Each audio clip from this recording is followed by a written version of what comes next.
কাছের বস্তু ইশারার জন্য হাজা, হাজা মানে এই। তো আমরা যখন এই জালিকাল কিতাবু লা রাইবা ফি পড়ছি, তখন তো কোরআন আমাদের সামনেই খোলা থাকার কথা। জি, যদি কোরআন সামনেই খোলা থাকলো, তাহলে আল্লাহ পাক রব্বুল আলামিন জালিকাল কিতাব বললেন কেন? যে প্রশ্ন আসছে তো, মুফাসসিরিনগণ এই জালিকাল কিতাব, এই যে জালিকা আল্লাহ ব্যবহার করেছেন, মুফাসসিরিনগণরা বহু মত দিয়েছেন যে এই কোরআনে আল্লাহ জালিকা ব্যবহারের কারণ, এটা কোরআনের গুরুত্ব বোঝানোর জন্য আল্লাহ জালিকা দিয়েছেন। অথবা কিছু কিছু মুফাসসিরিনগণ বলেন এই জালিকা আল্লাহ পাক রব্বুল আলামিন ব্যবহার করেছেন অকাথ্য সত্য প্রমাণ দেওয়ার জন্য। যখন কোনো বস্তু অকাথ্য সত্য হয়, তখন সেই জায়গায় দূরের ইশারা ব্যবহার করা হয়। তৃতীয় নম্বরে মুফাসসিরিনগণ বলেন আল্লাহর নবী বিশ্ব নবী যে মিরাজে গিয়েছিলেন, জি ভাই মিরাজের ঘটনা সকলের জানা তো? জি, একটু কথা বলেন, আমার সাথে কথা বলতে আপনাদের অসুবিধা হচ্ছে নাকি? আমার কথা খারাপ লাগছে আপনাদের? জি, তো আল্লাহ যে মিরাজ রাতে আল্লাহ পাক রব্বুল আলামিন নবী পাক সাল্লাল্লাহু আলাইহি ওয়াসাল্লামকে মিরাজে নিয়ে গেলেন। তো ওখানে যাওয়ার আগে আল্লাহ নবী বিশ্ব নবী মসজিদুল আকসায় গিয়ে তামাম নবীদের ইমামতি করে 2 রাকাত নামাজ আদায় করেছিলেন। সকলের জানা তো ঘটনা। যে তো এই আল্লাহ নবী বিশ্ব নবী যে সমস্ত নবীদের ইমামতি করে 2 রাকাত নামাজ আদায় করেছিলেন, তার কারণেই আল্লাহ নবীকে ইমামুল আম্বিয়া বলা হয়। ইমামুল আম্বিয়া বলার কারণ আল্লাহ নবী বিশ্ব নবী যে ওই মিরাজ রাতে সমস্ত নবীদের ইমামতি করেছিলেন, তার কারণে আল্লাহ নবীকে ইমামুল আম্বিয়া বলা হয়। তো ভাই আমার বিষয় এই মিরাজের কথা নয়, বরং আল্লাহ জালিকাটা কেন এনেছেন। তো এই জালিকার কথাটা বলতে গেলে মিরাজের কথাটা সংক্ষিপ্ত বললে বুঝতে সুবিধা হবে। জি, অসুবিধা নাই তো? আল্লাহ নবী বিশ্ব নবী মসজিদুল আকসায় গিয়ে সমস্ত নবীদের ইমামতি করার পরে প্রথম আসমানের দিকে রওনা দিলেন। মেরা আমার বাবাজিরা, নওজোয়ান যুবকেরা, ও নবীর উম্মত উম্মতিরা, আল্লাহ নবী বিশ্ব নবী মিরাজ রাতে মসজিদুল আকসায় সমস্ত নবীদের ইমামতি করার পরে আল্লাহ নবী বিশ্ব নবী প্রথম আসমানের দিকে রওনা দিলেন। প্রথম আসমানের দরজার কাছে পৌঁছে আল্লাহ নবী বিশ্ব নবী বলেন, আমি রাসূলুল্লাহ হাবিবাল্লাহ যখন প্রথম আসমানের দরজার কাছে গিয়ে পৌঁছালাম, আমি আল্লাহর রাসূল লক্ষ্য করে দেখেছি সেইখানে 2টি দরজা রয়েছে। কয়টি দরজা? 2টি দরজা। আল্লাহ নবী বিশ্ব নবী বলেন, আমি জিবরাইল আমিনকে জিজ্ঞাসা করলাম, ও ভাই জিবরাইল, এই 2টি দরজার কাজ কি? ওই সময় জিবরাইল আমিন আমাকে ডেকে বললেন, ইয়া রাসূলুল্লাহ, ইয়া হাবিবাল্লাহ হুজুর, এই 2টি দরজার মধ্যে একটি দরজা দিয়ে আল্লাহ পাক রব্বুল আলামিনের নিকটে মুমিনদের আমলগুলো পৌঁছাতে থাকে, আর অপর দরজা দিয়ে আল্লাহ পাক রব্বুল আলামিনের তরফ থেকে সমস্ত মাখলুকদের জন্য রিজিকটা আসতে থাকে। একটি দরজা দিয়ে মুমিন বান্দা বান্দীরা যে আমল করে, সেই আমলগুলো আল্লাহর দরবারে পৌঁছায়। অপরটি দিয়ে সমস্ত মাখলুকদের জন্য খাবার রুজি আল্লাহ পাক থাকে। আল্লাহ নবী বিশ্ব নবী বলেন, ওই সময় জিবরাইল আমিন প্রথম আসমানের দরজার দারোয়ানকে ডাক দিয়ে বলল, দরজা খোলো। প্রথম আসমানের দারোয়ান ভিতর থেকে প্রশ্ন করলো, মান আনতা, আপনি কে? জিবরাইল আমিন উত্তর দিলেন, আনা জিবরাইল, আমি জিবরাইল। আবার ভিতর থেকে প্রশ্ন করা হলো, আপনার সাথে কে রয়েছে? জিবরাইল আমিন উত্তরে জানিয়ে দিলেন, মাই মুহাম্মাদুর রাসূলুল্লাহ সাল্লাল্লাহু আলাইহি ওয়াসাল্লাম। জিবরাইল আমিন বললেন, আমার সাথে আল্লাহ নবী বিশ্ব নবী নূর নবী মুহাম্মদুর রাসূলুল্লাহ সাল্লাল্লাহু আলাইহি ওয়াসাল্লাম রয়েছে। সেই সময় আমার ভিতর থেকে জিজ্ঞাসা করা হলো, ভিতরে আসার অনুমতি রয়েছে নাকি? সেই সময় জিবরাইল আমিন উত্তর দিয়ে বললেন, অনুমতি তো পরের কথা, আল্লাহ পাক রব্বুল আলামিন হাবিবের সাথে সাক্ষাৎ করার জন্য নিজেই দাওয়াত দিয়েছে। নিজেই আল্লাহ দাওয়াত দিয়েছে, অনুমতি তো পরের কথা। আচ্ছা, দাওয়াত দেওয়াটার দাম বেশি না অনুমতি পাওয়াটার দাম বেশি? দাওয়াত দেওয়া, আল্লাহ রাসূলকে আল্লাহ দাওয়াত দিয়ে নিয়ে গেছে। আল্লাহ নবী বিশ্ব নবী বলেন, ওই সময় ভিতরে দারোয়ান আওয়াজ দিয়ে বলল, ভাই জিবরাইল, এই দরওয়াজার চাবি তো আমার কাছে নাই। জিবরাইল আমিন আবারও জিজ্ঞাসা করলো, তাহলে এর চাবিটা কি? এর চাবিটা কি? সেই সময় আবারও ভিতর থেকে উত্তর এলো, ও ভাই জিবরাইল, এর চাবিটা হলো বিসমিল্লাহির রহমানির রহিম। আল্লাহর নাম করে সঙ্গে সঙ্গে আল্লাহর কুদরতে দরওয়াজা খুলে যাবে। বলুন সুবহানাল্লাহ। সেই সময় জিবরাইল আমিন এবং বিশ্ব নবী নূর নবী মুহাম্মদুর রাসূলুল্লাহ সাল্লাল্লাহু আলাইহি ওয়াসাল্লাম বিসমিল্লাহ পড়ার সাথে সাথে আল্লাহর কুদরতে প্রথম আসমানের দরওয়াজা খুলে গেল। আল্লাহ নবী বিশ্ব নবী প্রথম আসমানে পৌঁছে নবী হযরত আদম আলাইহিস সালামের সাথে সাক্ষাৎ করলেন।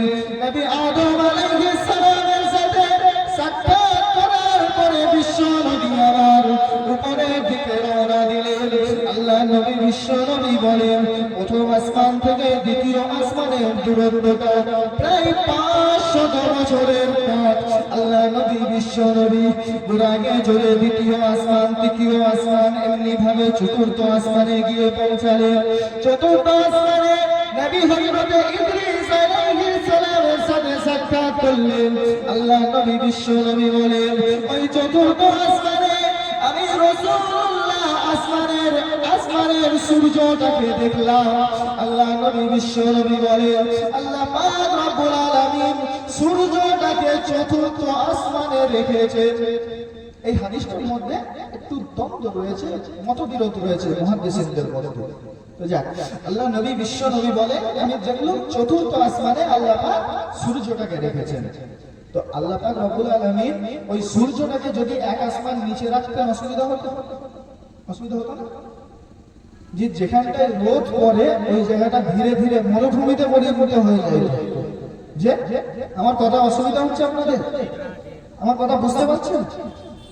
আল্লাহ নবী বিশ্ব নবী বলছেন, আল্লাহ পাক রব্বুল আলামিন যদি ওই সূর্যটাকে এক আসমান নিচে রাখতো, তাহলে তার সারা পৃথিবীটা সূর্যের উত্তাপে মরুভূমিতে পরিণত হয়ে যেত। আর যদি এক আসমান পিছনে রাখা হতো, সারা পৃথিবীটা ঠান্ডায় বরফাচ্ছন্ন হয়ে যেত। যে উত্তর মেরু দক্ষিণ মেরু ঠান্ডার কারণে বরফাচ্ছন্ন তো। জি কথা বলেন। তো আল্লাহ পাক রব্বুল আলামিন সূর্যটাকে চতুর্থ আসমানে রাখলেন, অর্থাৎ একদম মধ্যখানে আল্লাহ পাক রব্বুল আলামিন সূর্যটাকে রাখেন, যাতে বেশি গরমও না হয়, বেশি ঠান্ডাও না হয়। আল্লাহ নবী বিশ্ব নবী ওই চতুর্থ আসমান থেকে আবার উপরে উঠতে লাগলেন। পঞ্চম আসমান, ষষ্ঠ আসমান, সপ্তম আসমানে উঠলেন। সপ্তম আসমানে আল্লাহ নবী বিশ্ব নবী বলেন, আমি লক্ষ্য করে দেখতে পেলাম হযরত ইব্রাহিম খলিলুল্লাহ বাইতুল মামুর, অর্থাৎ ফেরেশতাদের যে কাবা রয়েছে, আল্লাহ নবী হযরত ইব্রাহিম খলিলুল্লাহ ওই বাইতুল মামুরে হেলান দিয়ে বসে রয়েছে। আল্লাহ নবী বিশ্ব নবী বলেন, আমি লক্ষ্য করে আরো দেখেছি ওই বাইতুল মামুরে 70,000 ফেরেশতা তওয়াফ করছে। আর যেই ফেরেশতা একবার তওয়াফ করছে, কাল কিয়ামত পর্যন্ত ওই ফেরেশতা দ্বিতীয়বার আর সুযোগ পাবে না। ফেরেশতাদের সংখ্যা তাহলে কতটা? একবারে 70,000 ফেরেশতা বাইতুল মামুর তওয়াফ করছে, তারপরে আর কিয়ামত পর্যন্ত সেই ফেরেশতার সুযোগ পাবে না। আল্লাহর ফেরেশতার সংখ্যা তো ভাই যে কথা বলছিলাম, আল্লাহ নবী বিশ্ব নবী ওখান থেকে আরো একটু পরে গিয়ে পৌঁছালেন সিদরাতুল মুনতাহায়। পৌঁছানোর পরে জিবরাইল আমিন আল্লাহর রাসূলকে দেখে বললেন, ইয়া রাসূলুল্লাহ, ইয়া হাবিবাল্লাহ, হুজুর, এর থেকে বেশি যাওয়ার ক্ষমতা আমি জিবরাইল আমার নাই।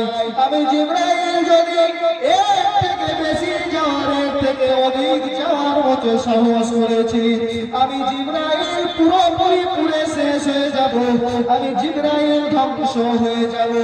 ইয়া রাসূলুল্লাহ, ইয়া হাবিবাল্লাহ, হুজুর, এর পরবর্তী পথটা আপনাকে একাই যেতে হবে। আল্লাহ নবী বিশ্ব নবী ওখান থেকে একাই যেতে লাগলেন। কিছু দূর যাওয়ার পরে আল্লাহ নবী বিশ্ব নবী বলেন, আমি কিছু দূর যাওয়ার পরে লক্ষ্য করে দেখতে পেলাম চারিদিকটা অন্ধকার, এদিক ওদিকে কিছু দেখা যায় না।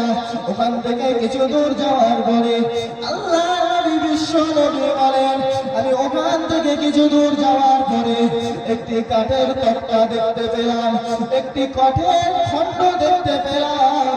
আর ওই খণ্ডের উপরে আমার আল্লাহ দুনিয়ায় যেমন কোরআনকে নাযিল করেছেন, সূরা ফাতিহা দিয়ে কোরআন শুরু হয়েছে এবং সূরা নাস দিয়ে কোরআন শেষ হয়েছে, ওই তক্তার উপরে আমি রাসূলুল্লাহ লক্ষ্য করে দেখতে পেলাম আল্লাহ পাক রব্বুল আলামিন কোরআনটাকে ঠিক সূরা ফাতিহা দিয়ে শুরু করেছেন এবং সূরা নাস দিয়ে শেষ করেছেন। ওই তক্তার নাম হলো লাউহে মাহফুজ। লাউহ মানে হলো কাঠ, মাহফুজ মানে সংরক্ষিত।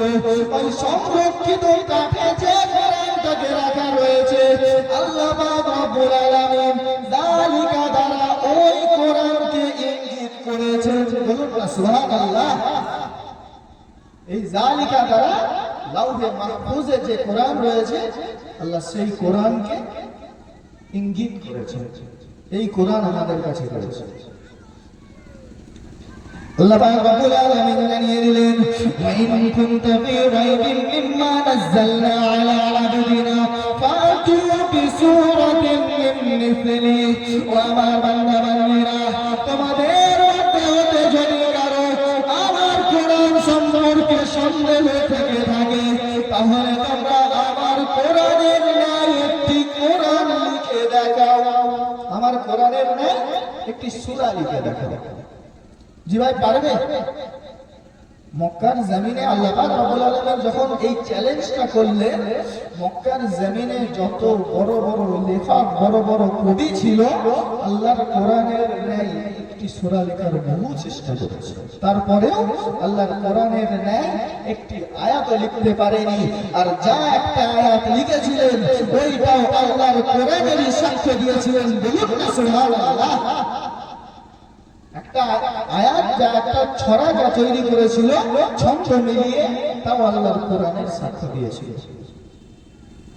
এই কোরআন আমরা পেয়েছি, যে কোরআনের মধ্যে কোনো সন্দেহ নাই, এই কোরআনের মধ্যে কোনো ভুল নাই। এই কোরআন আমরা পেয়েছি।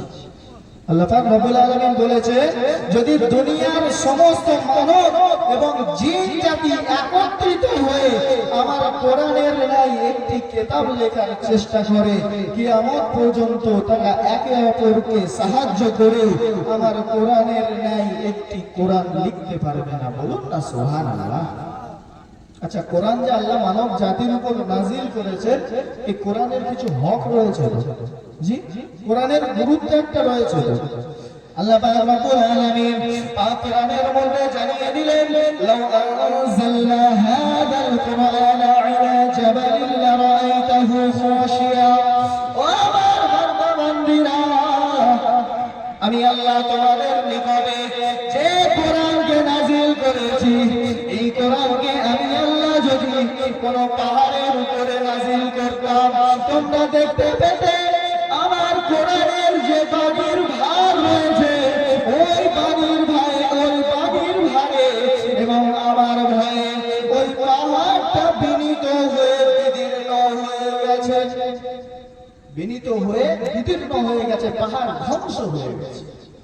আচ্ছা, পাহাড়ের থেকে শক্ত জিনিস দুনিয়ায় আছে কিছু? যে পাহাড়ের থেকে শক্ত? মানব জাতির শরীর পাহাড়ের থেকে কি শক্ত? জি। তো মানব জাতির থেকে শক্ত পাহাড় এই আল্লাহর কোরআনের ভার, ওয়েট সহ্য করতে পারবে।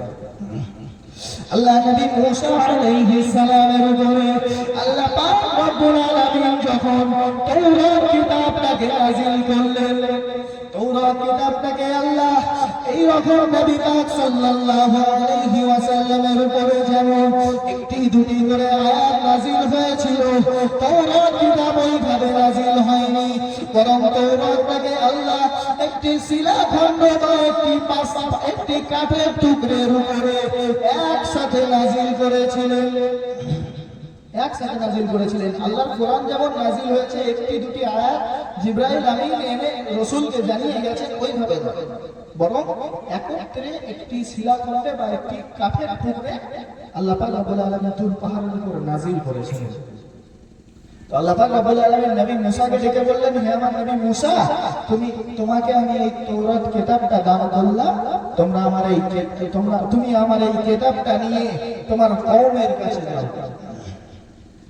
আল্লাহ নবী মুসা আলাইহিস সালাম যখন তাওরাত কিতাবটাকে নিয়ে যাওয়ার জন্য উঠানোর চেষ্টা করলো, আল্লাহ নবী মুসা আলাইহিস সালাম শরীরের পুরো জোর লাগিয়ে দেওয়ার পরেও আল্লাহর প্রেরিত ওই তাওরাত কিতাবটাকে তুলতে সক্ষম হলেন না। আল্লাহ পাকের দরবারে রোজাদারি করলেন, ওগো রব্বুল আলামিন, আল্লাহ আপনি যে কিতাব আমার কাছে নাযিল করেছেন, এই কিতাবকে আমি মুসা তুলে বহন করে নিয়ে যাওয়ার ক্ষমতা আমার নাই। আল্লাহ পাক আপনার যে ফেরেশতা জিবরাইল রয়েছে, ওই জিবরাইল আলাইহিস সালামকে একটু আমার সাহায্যের জন্য বলে, জিবরাইল আমিনকে আমার একটু সাহায্য করতে বলে।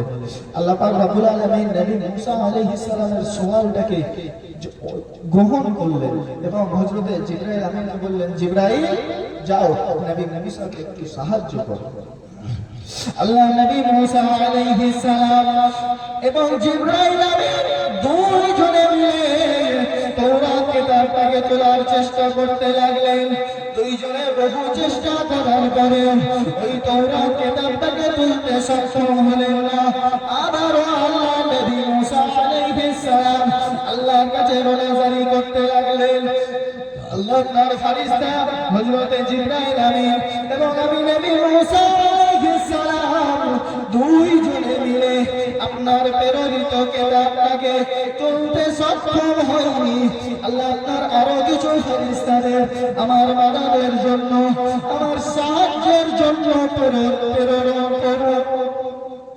আরো কিছু ফেরেশতাকে আমার সাহায্যের জন্য পাঠান। আল্লাহ নবী মুসা আলাইহিস সালামের